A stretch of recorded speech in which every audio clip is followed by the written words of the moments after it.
রক্তের বিভিন্ন কাজ হলো অক্সিজেন ও কার্বন ডাই অক্সাইড পরিবাহী করা, পুষ্টি ও অর্ব পরিবহন করা, বজ্র পদার্থকে অপসারণ করা বা এক স্থান থেকেও নির্দিষ্ট স্থানে নিয়ে যাওয়া, রোগ প্রতিরোধক ব্যবস্থা কার্যকর রাখা, দেহের তাপমাত্রা নিয়ন্ত্রণ করা।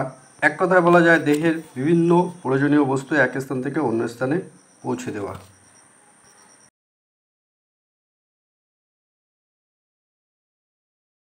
শরীরে রক্তকণিকা 3 ধরনের হয়ে থাকে।